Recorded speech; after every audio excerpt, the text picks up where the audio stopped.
Very nice stuff, Adamo. We love the package. Love to see your smiling face as much as possible.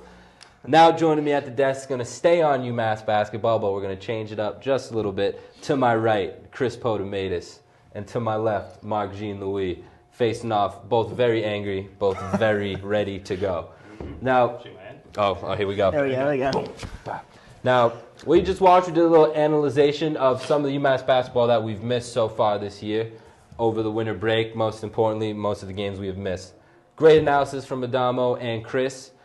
And now Chris and Mark are here to debate some of those topics. Now, one of the things we were focused on a lot now that UMass has been ranked and they're one of the top tier teams, do we now put the name UMass in the top tier with teams like Kentucky, with teams like Kansas, with teams like Duke, things like that? So that's the first thing I want to ask you guys. With the rankings they have been receiving, just like last week, UMass was ranked ahead of Duke, which is we haven't heard in quite some time. Chris, I'll start with you. Do you think UMass is equivalent to teams like the Kentuckys, the Kansas, the Duke, teams like that?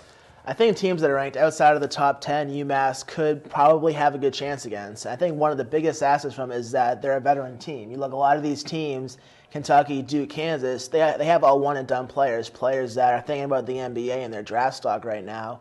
NBA, I mean, right now for UMass, you have basically all seniors and juniors on the squad. So I think that experience will help them a lot. And I don't think I don't think Duke is as strong as they've been in the past. You look at a lot of teams, every big player is going to a team where they can have their own teams so that they can look the best.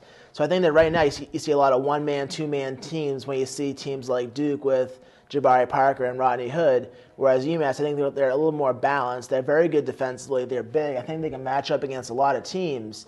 So I think that UMass, from a national perspective, should be getting looked at with some of those teams, especially that they're ranked right around. Mark, what do you think about that?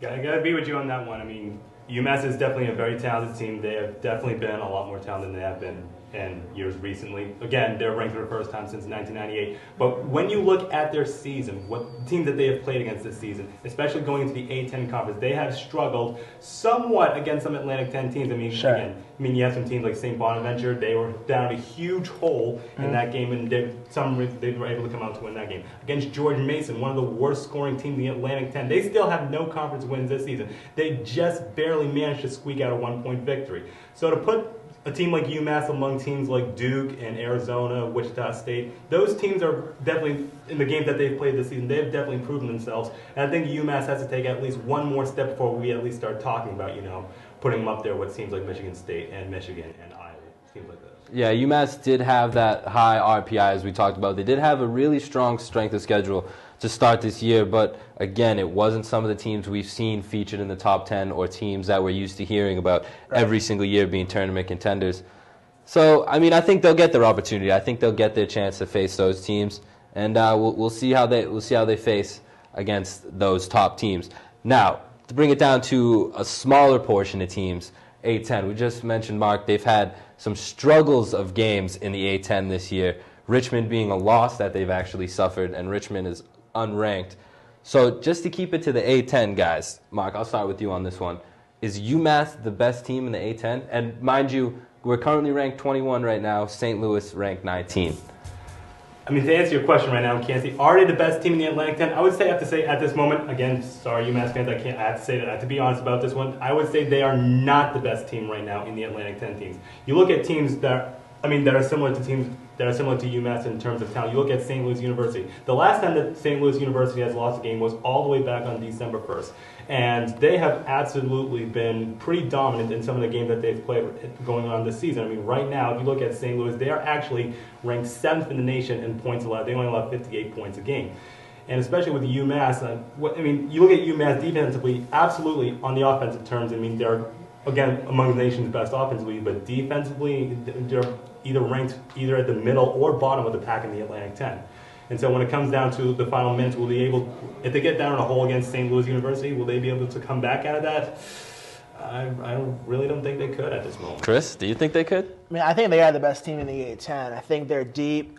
Like I said before, they're a veteran team. They've been here before. And this group has beaten teams like St. Louis before 2 years ago. St. Louis came in here. UMass wasn't as good as they are now. and they can't beat that team, and they actually play St. Louis at home in the finale of the regular season, so that will be a big boost for them. But when you look at other teams in the A-10, I think you talk about UMass, VCU, and St. Louis as kind of the big three. When you look at St. Louis, I mean, they only have 2 losses, and 2 of the losses were to teams in the top 15. But I still think that they're missing something. I think that they've been good, but they haven't faced the big A-10 teams yet. I think that's the challenge for every big A-10 team, is just to beat the cream of the crop. St. Louis is 218th in points per game, 74th in rebounding, and UMass has a lot of base, so I think they could take advantage of that. 64th in assists and 222nd in field goal percentage. So that right there, I think, shows you that they have some weaknesses.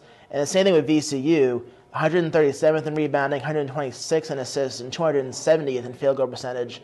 You look at UMass, they are 39th in points, 26th in rebounding, 20th in assists, and 52nd in field goals. So UMass has the edge in every one of those major categories.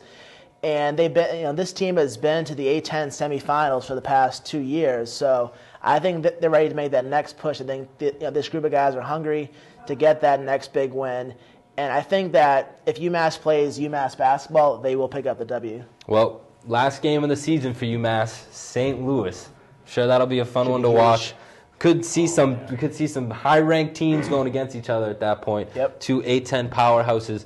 Really seeing the A-10 form into really one of the best basketball conferences in the nation. Slowly, we've seen over these past couple of years, they're not just making the tournament, but having a lot of success in the tournament as well. Absolutely. So we'll see how that works out. I'm on UMass's side. I'm a homer all the way. So hopefully we'll see them get some W's. Last question I got for you guys. I talked with Adamo and Chris about underclassmen that have been helping the basketball team. Sure. As we know, Chaz has been really carrying the team, putting them on his back, being an absolute leader, one of the best in the country.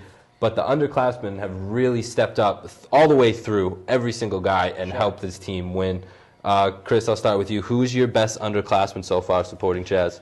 I think I'll go with the guy who plays Chaz's position, and that would be Trey Davis. Because when you look, I think the biggest key for UMass is to not overplay Chaz Williams so that come A-10 tourney time, he's winded. And Trey Davis has proven that he can, as a sophomore, he can take over this offense and help in 2, 3, 4 minute spurts carry the offense. He played the point guard pretty much the entire second half of the game against Fordham, and the offense ran pretty smoothly. Granted, it was a blowout, wasn't against a very good opponent, but still, I think his ability to shoot the three, he had a big three against St. Bonaventure here to either tie or give us the lead late in that game. He made big threes last year in the A-10 tournament as well, so he's a clutch shooter, he's a good ball handler, and if the better he plays, the more we can keep down Chaz Williams' minutes, and that's going to be huge for us in the long run, because if he's healthy and good to go, I think that's huge. Yeah, we saw him in the Fordham game. He was the veteran presence in the second half. Led the offense, exactly. and it looked good. So, I mean, that's really good to see, and Trey has been a huge help, even going into last season. Huge help for Chaz on the backup.